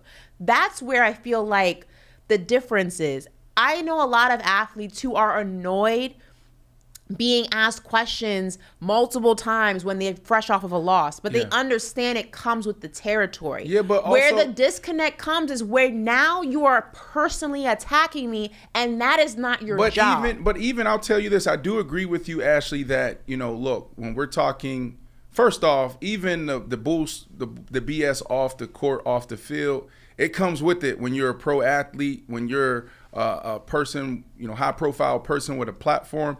Like, you got to be able to deal with it all, right? Like, that's why you're in that position, because you're able to deal with the distractions. You're able to deal with the noise. So I do agree with you there, Ashley. But also the way we talk about athletes, even within the realm of the game, is off. Like, for you to go out there and say, like, this dude sucks, this dude doesn't deserve his contract because he went 3-4 games, blah, blah, blah, blah, blah.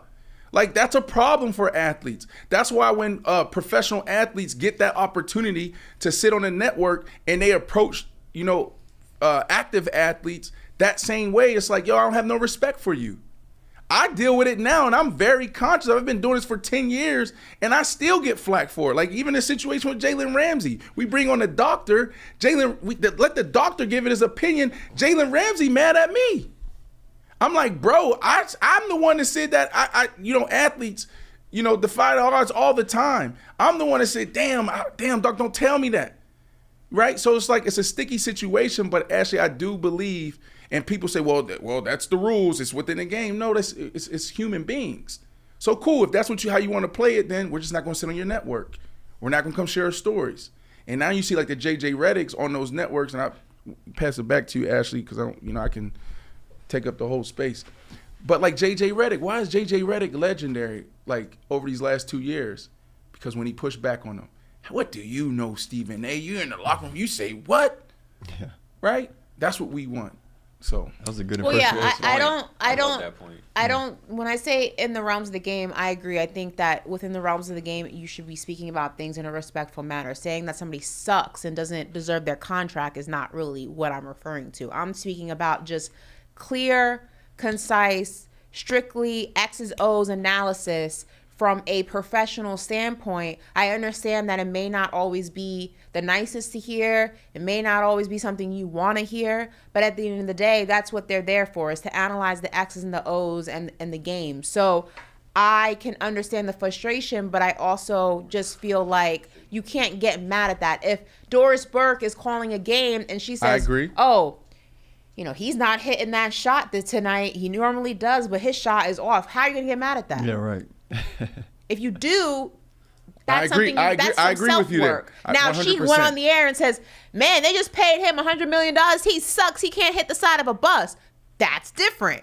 But I'm talking about reporters and journalists and analysts and color commentators who are professionally reporting on the realms of the game, and some athletes, because they're dealing with just losing or they're not having a good season and they're sensitive, make that a personal thing, and that's not fair because that's their job. Right. Just like your job is to go out there and perform and speak to the media whether you win or lose. And I feel like that's where that line in the sand needs to be drawn. Right. And sometimes it's not.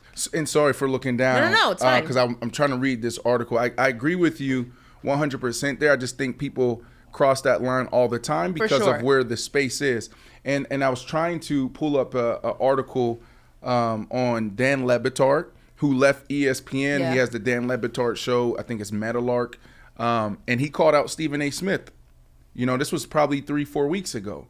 And basically he said, I'm disappointed. And I don't know, maybe you can look it up, Woo. But he basically said, like, what Stephen A. Smith and Skip Baylesses, the Skip Baylesses of the world, turned journalism into, I don't respect. That's not but I really wish people... I know, but that's where he started, though. It's true. He They were both journalists. Yes, Right. absolutely. But if you look at if you read their old stories and their old columns, they didn't talk how they talk now when they were writing, because they were journalists. They were held to a different standard. That's right, but that's what Dan Le Batard highlighted. It was like, yes, they're the pioneers of this toxic space, and he created these relationships with the athletes. Well, we didn't have what was the first, like, no, there was some First people that Take came was before, the first. but this was the first like major debate show where we just were so critical and so toxic around the athlete. And I keep saying this.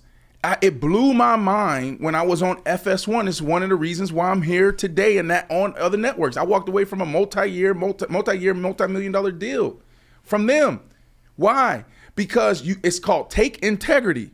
Like, these, not journalists, I'm talking about these people on these shows personalities. now. Right? Like, oh my goodness, I don't like LeBron James, so I'm gonna say I don't like LeBron James, but LeBron James really a good person, but I gotta have this take, like, because my career is dependent on it.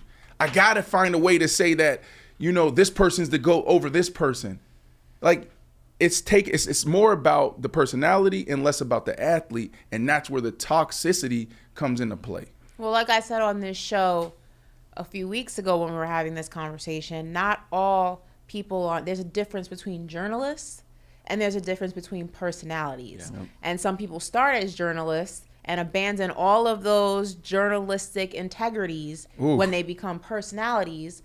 And some people, like myself, who kind of teeter between the two, still follow a lot of journalistic code. And Brandon gets on me all the time for this, but I went to journalism school. I was somebody who wrote for a paper. I'm somebody who went through a traditional journalism just training, if you will. Right. So there are certain things that are just in my foundation of reporting sports that I don't sway from. Right. Some people abandon that when they get to a certain position because at the end of the day, being the hot take personality who throws stuff out there, whether right or wrong, and is spicy and is this and that, it wins. It wins. And some people haven't mastered the art of walking the line. Yep. It's one or the other for them. Pat McAfee has. Listen, really quickly, listen to this, Ashley. I don't know if you found something too, but you all sold out. Every single one of you. Stugotz said, whoever Stugotz is. Stugotz. Stephen A. Smith jumped into the circus tent. I don't blame him. Why he do it? Because he had to do it. You have ditched journalism a long, long time ago because why? Survival of the fittest, what you were just saying. Mm-hmm. Dan, you have to change with the times. Dan Le Batard responded by saying Stugotz was being very absolute about his views on sports media. Oh, Stugotz is his co-host. Oh, is it? Okay. Yeah. About his views on sports media, the former partner in the interruption host claimed he wanted to do things differently on ESPN and that he didn't want to do debate shows. He even defended Smith by saying that he does do an incredible journalism job outside of the opinion-heavy debate show format. So I don't know what you found, but... No, I found a shorter take. It was just Le Batard saying, I hate what you two have done to sports television, but the response is what I really wanted to bring up, which was Stephen A. saying to him to sit up there and say, me and him, what about you? Where the hell were you living under a rock teaching at Miami University? You were a part of it too. You aren't innocent. Yikes. So that was his response in March. And that's why, Ashley, that's why, like, and everybody who's been watching the show for the last 20 minutes, that's why I said, like, Miami University in Ohio? I couldn't even answer the question because it's like there's so much going on in sports media right now, right? There's a watershed moment. There's a lot of disruption. And you have to evolve. And I see Stephen A. Smith evolving, being cooler, being more friendly, right? But still being strong. Like he's like leaning into, I'm an OG in this space and I got relationships. Remember we sat down with Shaq and Shaq said the same thing because I asked Shaq. It's like, man, like as a player, how do you feel comfortable talking about these guys this way? I'm trying to give them the information. Right? Remember Shaq said the same thing. Don't I'm trying you to give think him the that information. there's a point though? Like I can understand Stephen A. trying to turn over a new leaf, and some people trying to turn over a new leaf. But correct me if I'm wrong. Obviously, I've never been an athlete. Only in my mind have I won a Super Bowl and an NBA championship. You're gonna win one this year, and a World Series. I'm a three athlete. 3-sport athlete. But I would believe, just from a humanistic standpoint, that like, yes, like a Stephen A. can change or try to change, but as an athlete, aren't you already like, nah, I'm cool? Like it's not like you gonna all of a sudden like flip how you're like dealing with him and you're gonna now like invite him to your party. Like, isn't it kind of like the damage is already done? Like yes and no, because he is an OG. He has respect, right? Like we had him on a show, and I'm having this conversation because we had it with him. We had some real questions. Right? But like he sat on our show, right? He'll answer my call if I call him. He sat on Cam and Mace's show. Paul George had him on his podcast. He's done other podcasts, right? So I say that because he still has great relationships with athletes. It's not all bad. So I think it's bigger than just Stephen A. Smith. Now more people are on YouTube than they are watching ESPN, FS1, or any network. It's everybody that's dying there. There's more creators. There's more people with opinions. We're following people's takes on Twitter, on Instagram, et cetera, et cetera. So I just think that, it's kind of too late. Like now what they got to do is trying to adapt. How do we participate on YouTube? How do we be cool on TikTok and Instagram? And so the space is just changing for me, Ashley. I feel that. Yeah. Well, I'll tell you what was cool. Switching gears here a little bit to some culture talk. Yesterday was the 20-year anniversary of the game that never was at Rucker Park. And Ashley, she's a New Yorker, so she probably has more of a recollection of the event. You want to walk us through that? Okay, so in 2003, obviously I was young. You were. was I in the 3rd grade in 2003? No. It was 5th grade? Yeah, 2003. Sound about right. Yeah, it was in the 5th grade in 2003 or 4th, whatever. So in 2003, summer of 2003, yeah, I was a baby. 2003, I was headed to college. I was in college. Damn! Leave high school, actually. No, I was definitely 4th or 5th grade. Be old. Yo, Right. oh! What were you doing, Was it Kevin Hart thing where he goes, damn? Right, for real. So in 2003, in the summer of 2003, New York experienced a massive blackout. It was the first massive blackout since, I believe, 77. When I'm talking massive, the entire city was out. Long Island was out. Mind you, it's the dead of the summer. It's hot as hell. There's no AC. Yep. There's no lights. The traffic lights, everything just stopped. The city was pitch black. So the game that never was, Terror Squad and Rockefeller were supposed to have a pickup basketball game at Rucker Park, 155th. So at the time, Jay-Z, aka Sean Carter, his Reebok shoe became the fastest selling shoe of all time. It sold for about $150, and it was based on Gucci's Hustler approved shoe from 1985. Also, what was going on with the Terror Squad was that Fat Joe was having his own situation. Now, the Air Force One sent out a very specific Terror Squad inspired shoe to all of the Terror Squad members. So they all got like these very exclusive Air Force Ones. But he also was in negotiation, a lot of people don't know this, at the time to have a collaboration with Jordan Brand. He was going to be the first artist to ever have a collaboration with Jordan Brand. So this game, yes, he was going to be the first one to ever have it. So this game wasn't just about, Terror Squad, Rockefeller, and the beef. Now, Jay-Z and Fat Joe were throwing jabs at each other and in their music, and there was a little bit of tension going in the New York streets. But they were also trying to go ahead and basically fight for sneaker game territory. Now, there's rumors that the beef basically prevented Fat Joe from getting his deal with Jordan. It never happened. So that didn't, basically, Michael Jordan basically said that I want to do it, but I'm not into the rap beef. And Rockefeller and Terror Squad were beefing with each other, like I said. So he was like, I don't want no problems. I don't want Jordan to have any problems. The brand, I'm cool. Fat Joe like you, but I'm not dealing with this. Who said that? Basically, that's what Michael Jordan said, that he doesn't want any problems. He doesn't want to get involved in rap beef. So Fat Joe never got his Jordan brand collection. So basically, the team lineup was going to be like this. For Team S. Carter. I understand podcast beef is the same. So Team S. Carter was going to go ahead. The possible starting 5 of this team was going to go ahead and be at guard. You're going to have Sebastian Telfair. You were going to have Jamal Crawford. Forward, LeBron James. Wow. Forward, Lamar Odom. Center, Shaquille O'Neal. Now, for the Terror Squad, you had a possible starting 5 of guard, Allen Iverson, guard, Stephon Marbury, forward, Carmelo Anthony, forward, Jermaine O'Neal, and center, Yao Ming. Oh, they win. Terror Squad won.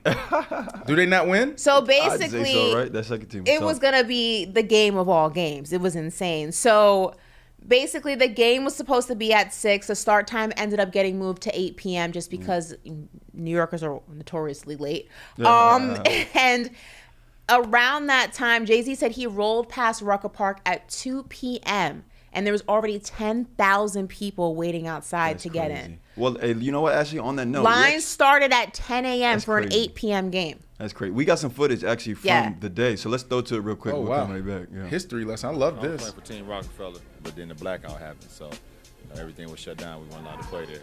We just sat on the bus, and then the lights never came on, so we just relaxed. Tracy McGrady was there. He was playing, and of course, Shaq was on ice, ready to roll in. Like, 'cause he had his own arrival. Yeah, I was on the bus because I wanted to make the Brick City entrance, you know how we do. Jay-Z sent the plane, and I came up because, they were saying Fat Joe had Yao Ming. Fat Joe's my guy, but, when they want to bring Yao Ming up to the city, I got to come shut that down all day, every day, baby. Diesel Dog Mafia. Rumors of Fat Joe's roster grew as well. And what people don't know, Carmelo and Amari Stoudemire was going to play. What they did, they came to the bench, they sat down like they weren't going to play. We were going to bring their uniforms, and they were going to be in the game. I was going to play with Fat Joe, the Terror Squad. We were supposed to, play against, Jay-Z, and then the blackout happened. You heard so many names, Chris Webber. We heard so many names that day. Like I said, once you stopped saying names, everybody could have said who was coming in that day. They was up, it's the blackout, the only station working is Hot 97, and they talking mad nonsense up there. And he's telling Shaq, I ain't worrying about you, this and that. And he told LeBron, you play against little white kids in high school, you ain't gonna do nothing out here. Yeah, this is the same LeBron as we know now. Him, that LeBron. Joe talking stuff, we talking stuff back to him, Shaq on the phone talking stuff to Joe. It's crazy, man. People in the hood, the only real power were the car stereos. So people would have the car radios on loud and the whole block would be tuned in. And of course, all through the hood, people had Hot 97 on. Jay-Z was actually leaving out of town Friday, so he already had it all mapped out that win it or lose it, he was out the next day.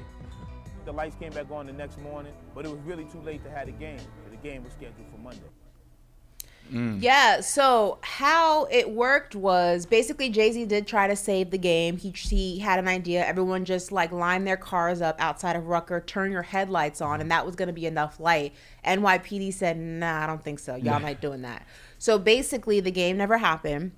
The lights did come back on the next morning. The power was only out in New York for maybe about 7 to 9 hours. Horrible time. So, but the whole night was gone basically. So they did try to go ahead, and the next morning, the lights came back on. They did try to go ahead and reschedule the game for Monday. But Jay-Z was already on vacation in Saint-Tropez with Beyonce, so he wasn't coming back. And Fat Joe's team literally waited for 2 hours before the game was basically awarded to his team by forfeit. Jay-Z and Fat Joe ended up throwing shots at each other for years after that. They didn't even speak to each other for years. They'd be in the same elevator and not even acknowledge each other.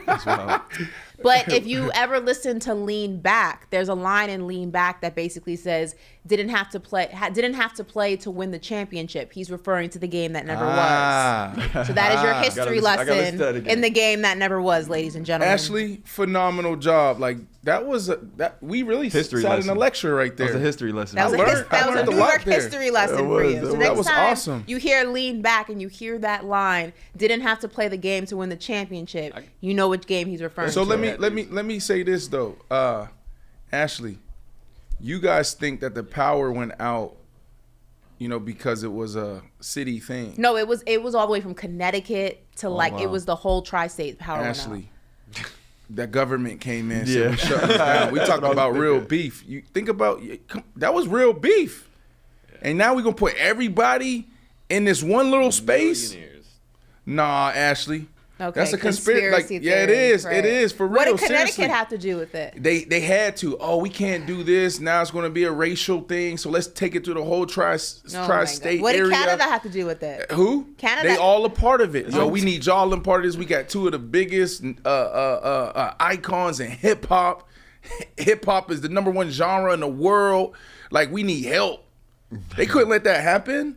Well, it's a going joke in New York that, whenever this game gets brought up, it's like who would have actually won. So seeing the potential lineups, who do you guys think would win? Team Rockefeller or Team Terror Squad? Again, just without the video? I'm a Jay-Z fan, but the lineup that I'll read it again so you guys have it. It was a little different than that graphic, huh? I'm going with Terror Squad. So Terror Squad's potential lineup you had. Okay, here we go, right here. Sebastian Telfair, Lamar Odom, Jamal Crawford, Shaq, LeBron was Team Jay-Z. I'm going S. Carter. Yeah, and then Team Fat Joe was Allen Iverson, Carmelo, Yao Ming, Stephon Marbury, Jermaine O'Neal. Hold on, time out.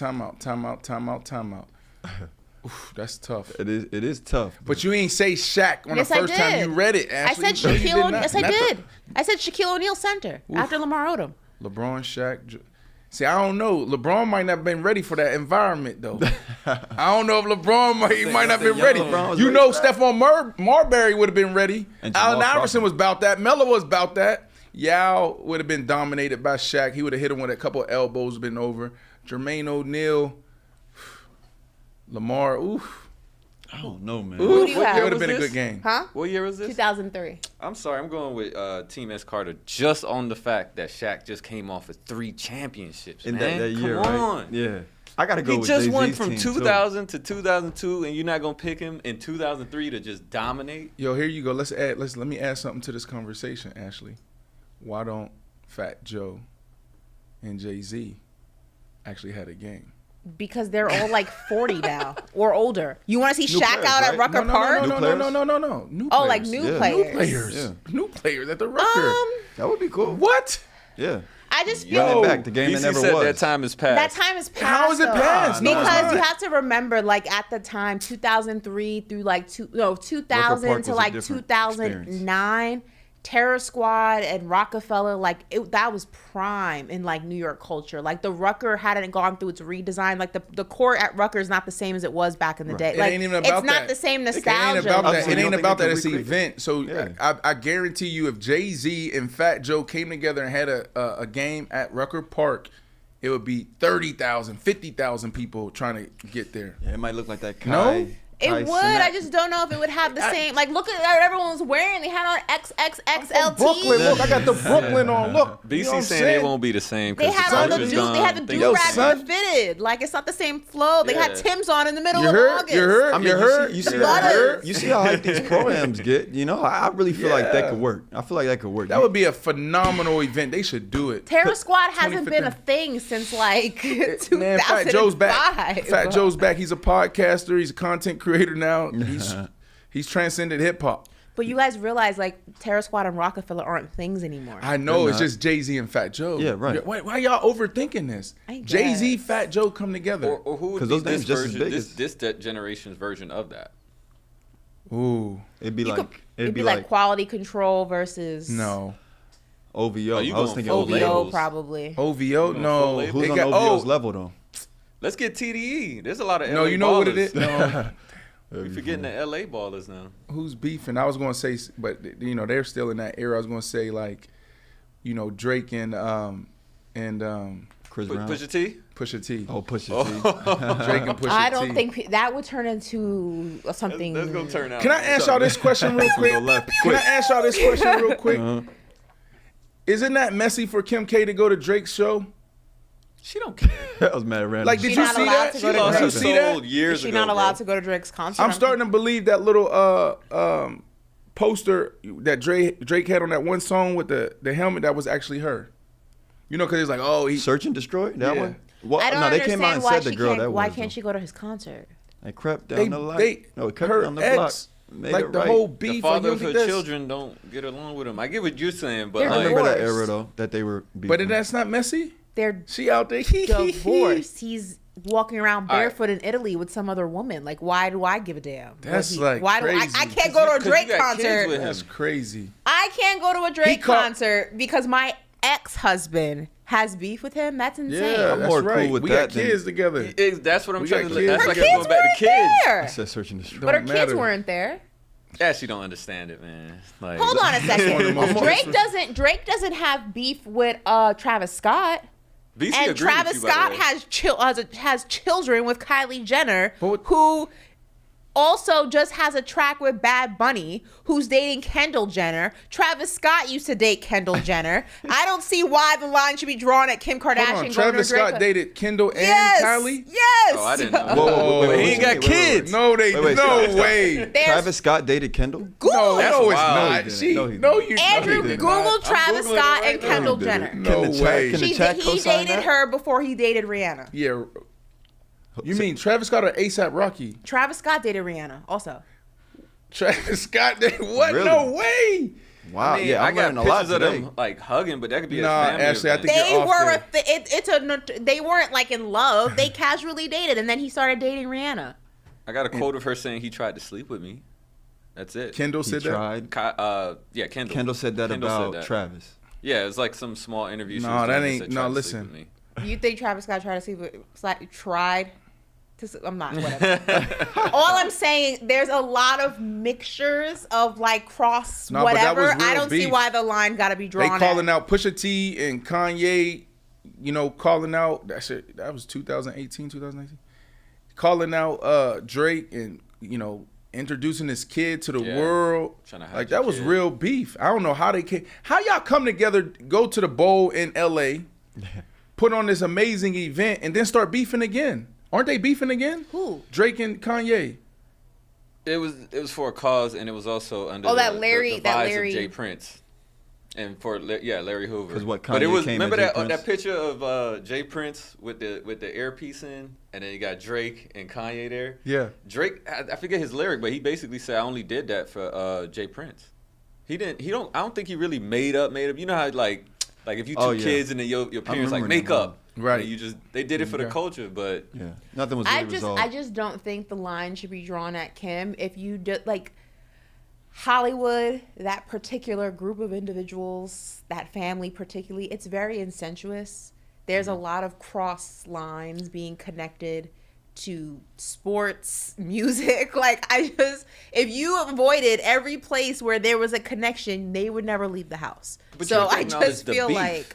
Like to your point earlier, right? Travis may have dated sisters, but I mean, yeah, they probably had sister fights, but like they didn't beef to the degree that I think Kanye and Drake. Like he literally ripped his child to the headlines, showed pictures of him, that weren't the most positive. that was Pusha T who did that. No, I'm just saying like beef. They had beef, but like their beef was because Kanye was under the impression that Drake was messing around with Kim. Like their beef, he didn't expose his child to the world. That was Pusha T. Why is that Kanye's fault? Well, sorry, I probably on deeper levels because Kanye apparently gave some of that information to Pusha T. Yeah. He couldn't do it himself like Pusha T could, but he was one of the reasons why Hey, Pusha T man. got that information. I gave it to you. I didn't tell you what to do with it.